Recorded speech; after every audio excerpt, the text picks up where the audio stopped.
आज हम बात करेंगे उस अभिनेत्री की जिसे समाज ने नाजायज कहा। आज हम बात करेंगे उस अभिनेत्री के बारे में जिसे डायन भी कहा गया। आज हम बात करेंगे उसके बारे में जिसे दूसरी औरत कहा गया, जिसके लिए यहाँ तक कहा गया कि वो सेक्स के लिए पागल है।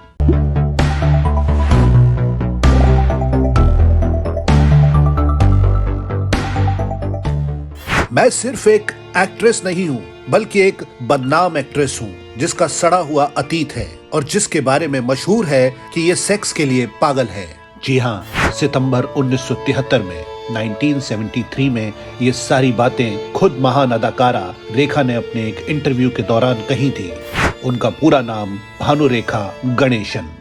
एक जमाने में मद्रास में माउंट रोड पर एक मशहूर फिल्म स्टूडियो हुआ करता था जिसका नाम था जेमिनी स्टूडियो। सन 1940 से 1950 तक देश के सबसे बड़े स्टूडियोज में से एक। जेमिनी स्टूडियो के मालिक थे SS वासन। उस समय उनका स्टूडियो कहें या कंपनी फिल्में बनाते थे। कलाकार मासिक पगार पर उनके स्टूडियो में काम करते थे। उस दौर की साउथ की एक मशहूर हीरोइन पुष्पावल्ली SS वासन के जेमिनी स्टूडियो में काम करती थी। दोनों के बीच कुछ अलग तरह के रिश्ते थे। पुष्पावल्ली वासन की फिल्मों में स्टार तो बन गई, मगर वो उनकी पत्नी होने का दर्जा भी चाहती थी, लेकिन वो मुमकिन नहीं था क्योंकि वासन पहले से शादीशुदा थे।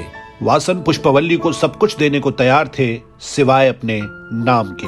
उन्हीं दिनों जेमिनी स्टूडियो में एक हैंडसम नौजवान नौकरी करने आया। उसका नाम रामास्वामी गणेशन था। किस्मत अपना खेल खेल रही थी। 1947 में जेमिनी स्टूडियो एक तमिल फिल्म बना रहा था जिसका नाम था मिस मालिनी। वो फिल्म प्रसिद्ध लेखक RK नारायण की कहानी पर बेस्ड थी। वासन ने हीरोइन लिया पुष्पावल्ली को। इसी फिल्म में एक बेहद छोटा सा रोल करने का अवसर उस नौजवान रामास्वामी गणेशन को भी दिया गया। फिल्म के सेट पर शूटिंग के दौरान पुष्पावल्ली और गणेशन की आंखें चार हुई और नजदीकियां बढ़ने लगी। वासन को खबर मिल गई कि उनकी नाक के नीचे उनकी हीरोइन नई कहानी शुरू कर चुकी है। मिस मालिनी रिलीज हुई और सुपरहिट रही। अब वासन ने हिंदी फिल्म इंडस्ट्री की तरफ रुख किया। दोबारा पुष्पावल्ली को लेकर 1951 में फिल्म बनाई संसार। ये फिल्म भी सफल रही। फिल्म ने अच्छी कमाई की। अब वासन हिंदी इंडस्ट्री में कुछ बहुत बड़ा करना चाह रहे थे। उन्होंने अपने एक बहुत बड़े प्रोजेक्ट के लिए दिलीप कुमार और देवानंद को साइन किया। साथ ही हीरोइन के लिए वो पुष्पावल्ली को ही लेना चाहते थे, मगर उस वक्त उन्होंने पुष्पावल्ली के सामने शर्त रख दी कि वो उस नए लड़के गणेशन या इस नई फिल्म में से किसी एक को चुने। पुष्पावल्ली ने उस नए लड़के को चुन लिया। बाद में उस लड़के ने भी जेमिनी स्टूडियो छोड़ दिया और अपने लिए एक नया नाम भी रख लिया। नया नाम था जेमिनी गणेशन। ये नाम साउथ फिल्म इंडस्ट्री का बहुत बड़ा नाम साबित हुआ। उसे रोमांस का बादशाह कहा जाता था, मगर ये रोमांस का बादशाह भी पुष्पावल्ली से शादी नहीं कर सकता था क्योंकि वो खुद वासन की तरह पहले से शादीशुदा था। इसी रोमांस के बादशाह जेमिनी गणेशन से पुष्पावल्ली को एक बेटी पैदा हुई। नाम रखा गया भानुरेखा गणेशन। भानुरेखा का दुर्भाग्य रहा कि उन्हें जिंदगी भर नाजायज औलाद कहा गया क्योंकि जेमिनी गणेशन ने कभी समाज के सामने खुलकर इस सच को स्वीकार ही नहीं किया। अपने बचपन में भानुरेखा काली सी मोटी सी बच्ची रही। 50 के उस दशक में बिन ब्याही माँ पुष्पावल्ली ने उन्हें पाला पोसा बड़ा किया। स्कूल में भी भानुरेखा के साथी उन्हें नाजायज कहकर बुलाते थे। भानुरेखा का मन पढ़ाई में नहीं लगता था। वो फेल होती रही। समय बीता और जब भानुरेखा 14 साल की हुई तो एक चमत्कार हुआ। किसी भी एंगल से हीरोइन ना लगने वाली भानुरेखा को हिंदी फिल्म इंडस्ट्री से हीरोइन के रोल के लिए ऑफर आया। ये ऑफर देने वाले प्रोड्यूसर थे कुलजीत पाल। प्रोड्यूसर कुलजीत पाल ने अंग्रेजी में पूछा था, क्या तुम हिंदी बोल सकती हो? रेखा ने जवाब दिया था, नो। मगर माँ पुष्पावल्ली ने प्रोड्यूसर कुलजीत पाल को बताया कि उनकी बेटी की याददाश्त जबरदस्त है। वो किसी भी भाषा की लाइन लिखकर देने पर उन्हें झट से याद कर लेती है। प्रोड्यूसर ने यूं ही कुछ लाइन लिखकर भानुरेखा को दी और याद करने को कहा। रेखा एक कमरे में चली गई और कुछ ही देर में आत्मविश्वास के साथ बाहर आई और दी गई लाइनें हिंदी में बोलने लगी। लाइनें कुछ इस तरह थी, सतीश अब वो दिन आ गया है जब तुम्हारे और मेरे बीच में एक फूलों का हार भी नहीं होना चाहिए। हमारे दो जिस्म और एक जान होने चाहिए। लाइनें बेहद बकवास थीं, पर रेखा ने जैसे उन्हें याद किया और सुनाया तो प्रोड्यूसर को लगा कि भानुरेखा बचपन से हिंदी जानती हैं। 1969 में 14 साल की रेखा बम्बई आ गई। पहली फिल्म 7 अगस्त को साइन की। फिल्म का नाम था अनजाना सफर। इसके सिर्फ एक हफ्ते बाद प्रोड्यूसर कुलजीत के भाई शत्रुजीत पाल ने भी अपनी पहली फिल्म मेहमान का मुहूर्त किया। हीरोइन लिया भानुरेखा को। फिर 20 अगस्त को निर्माता राम दयाल की फिल्म हसीनों का देवता भी अनाउंस की गई। इसमें भानुरेखा के हीरो थे संजय खान। फिर 30 अगस्त को निर्देशक मोहन सहगल की फिल्म शुरू हो गई। फिल्म का नाम था सावन भादो। भानुरेखा को बम्बई आए सिर्फ 1 महीना हुआ था और वो 4 फिल्मों की हीरोइन बन चुकी थी। अब सबसे पहले उन्होंने अपना नाम बदला और बन गई सिर्फ रेखा। जिस छोटी बच्ची को स्कूल में होना चाहिए था, उस वक्त वो बम्बई के जंगल में थी। इस शहर के शुरुआती दिनों में ही उन्होंने समझ लिया था कि मर्द चाहे मद्रास के हों या बम्बई के, फितरत सबकी एक जैसी ही थी। वो सुपरस्टार जेमिनी गणेशन की अवैध संतान है। इस ताने ने बम्बई में भी उनका पीछा नहीं छोड़ा था। खैर, रेखा की पहली फिल्म अनजाना सफर का नाम बदलकर 2 शिकारी कर दिया गया। हीरो थे विश्वजीत। शूटिंग के पहले ही दिन रेखा के साथ कुछ ऐसा हुआ जिसे वो चाहकर भी जिंदगी भर भूल नहीं पाएंगी। उस दिन रेखा और विश्वजीत का एक रोमांटिक सीन फिल्माया जाना था। बिना रेखा की जानकारी के निर्देशक ने जब एक्शन कहा तो हीरो विश्वजीत ने रेखा को अपनी बाहों में लिया और अपने होठ रेखा के होठों पर रख दिए। रेखा इस किसिंग सीन से सन्न रह गई। ना तो निर्देशक कट बोल रहे थे और ना ही हीरो विश्वजीत रुके। तो इसकी आर्टिफिशियल रेस्पिरेशन की जरूरत है।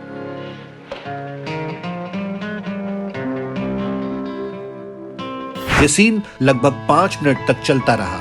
रेखा की आंखें बंद थीं और उनमें आंसू थे।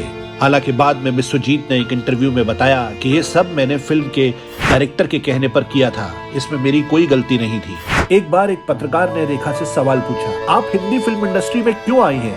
रेखा ने सरल सा जवाब दिया, क्योंकि तमिल, तेलुगु, मलयालम फिल्मों में ज्यादा पैसे नहीं मिलते, इसलिए। रेखा जान गई थी कि हर स्कैंडल पब्लिसिटी है और हर हादसा आगे बढ़ने का एक मौका। रेखा की पहली रिलीज फिल्म थी सावन भादो। हीरो नवीन निश्चल। फिल्म जबरदस्त हिट रही।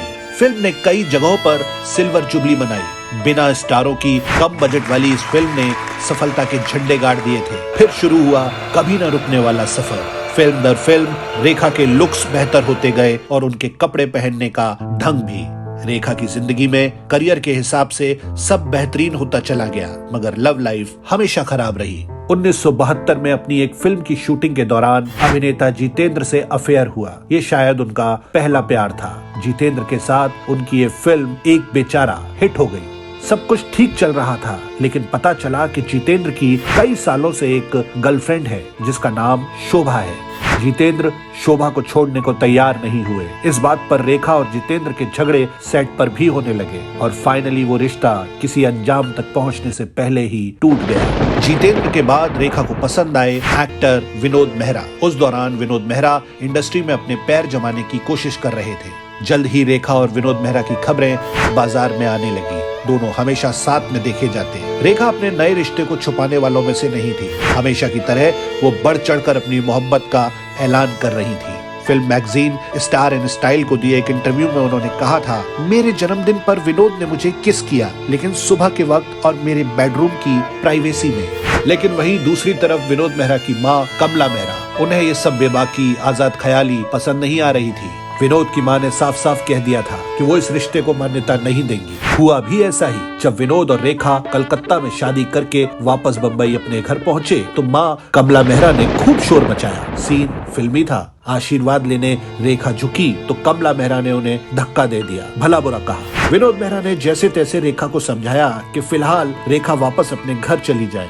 साथ ही ये भी कहा कि वो अपनी माँ को जल्द समझा लेंगे। रेखा उस वक्त अपने घर चली गई और विनोद मेहरा कभी भी अपनी माँ को समझा नहीं पाए। खैर, बहुत बाद में 2004 में अपने एक इंटरव्यू में रेखा ने बात को पलट कर रख दिया कि उनकी कभी विनोद मेहरा से शादी हुई ही नहीं। विनोद मेहरा के तुरंत बाद जो लड़का रेखा की जिंदगी में आया वो था किरण कुमार। ये वही किरण कुमार थे जिनके पिता अपने जमाने के मशहूर खलनायक रहे, खलनायक जीवन। रेखा की किरण कुमार के साथ रिश्ते की खबर फैली तो जीवन ने साफ कर दिया कि रेखा उनके घर की बहू नहीं बन सकती। रेखा का दिल इस बार भी तोड़ा गया था। इसके बाद रेखा को अपने एक और को एक्टर से प्यार हुआ। उस एक्टर का नाम था अमिताभ बच्चन। लेकिन बच्चन भी जया भादुड़ी के साथ कमिटमेंट में थे। हालांकि अफवाहें फैलती रही कि रेखा और बच्चन छिप छिप कर कई साल तक इस रिश्ते में रहे। रेखा कहा भी करती थी कि इस हकीकत से कोई फर्क नहीं पड़ता कि वो एक शादीशुदा मर्द हैं, क्योंकि एक गुलाब तो गुलाब ही रहेगा ना। अपने फिल्मी करियर में 150 से ज्यादा फिल्मों में लीड रोल करने वाली रेखा के जीवन में आगे चलकर एक और तूफान आना बाकी था। जिंदगी में आगे चलकर सन 1990 में रेखा की जिंदगी में एक और शख्स आया। दरअसल रेखा की एक दोस्त बीना रमानी थी जो दिल्ली में रहा करती थी। उन्होंने रेखा को एक बिजनेसमैन से मिलवाया जो कि रेखा का फैन था। फिल्म इंडस्ट्री के झूठ से दुखी रेखा की जिंदगी में वो शख्स एक ठंडी हवा के झोंके सा था, बहुत ही सरल और सच्चा सा लगने वाला मुकेश अग्रवाल। मुकेश की सादगी रेखा को पसंद आई और बिना ज्यादा एक दूसरे को जाने समझे रेखा ने मुकेश से शादी करने का फैसला कर लिया।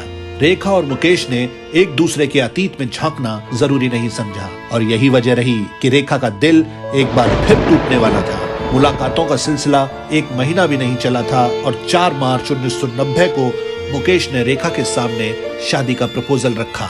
रेखा ने भी तुरंत हाँ बोल दिया। उसी रात एक मंदिर के पंडित को आग्रह किया गया और दोनों ने शादी कर ली। सब कुछ जल्दबाजी में हुआ था, लेकिन शादी के कुछ ही हफ्तों के बाद रेखा को बहुत कुछ नया मालूम चला। जैसे कि मुकेश डिप्रेशन का मरीज था और ढेरों गोलियां रोज खाया करता था। इतना ही नहीं, वो कई बार आत्महत्या की कोशिशें भी कर चुका था। साथ ही उसका मेडिकल ट्रीटमेंट करने वाली उसकी ही डॉक्टर के साथ भी उसका संबंध था। इन सब बातों से रेखा को एहसास हो गया था कि उन्होंने फिर एक बहुत बड़ी गलती कर दी है। जल्द ही रेखा ने तलाक का फैसला लिया, पर मुकेश अग्रवाल खुद को संभाल नहीं पाए और एक दिन 10 सितंबर को अचानक उन्होंने आत्महत्या जैसा बड़ा कदम उठा लिया। जाने वाला चला गया और रेखा की जिंदगी में रह गया एक कभी न भरने वाला घाव। ये था हमारा आज का एपिसोड। कमेंट बॉक्स में जरूर बताइएगा कि आपको हमारा ये एपिसोड कैसा लगा।